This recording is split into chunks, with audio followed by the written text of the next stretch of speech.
Hi kids, my maintenance required light just came on. What does that mean? So if there was ever a light on your dash that should be called an idiot light, it's this light right here, this maintenance required light. This light's entire function is to get you to go back to the dealership and ask them to turn it off. When it comes on, all you need to know is, how do I turn it off? It's easy, I'll show you.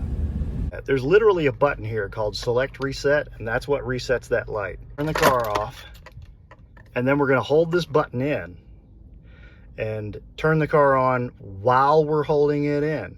So you hold the button in, you turn the key to the on position, and just keep holding it. The light will come on. You hold it about 10 seconds and it'll go back off again. See?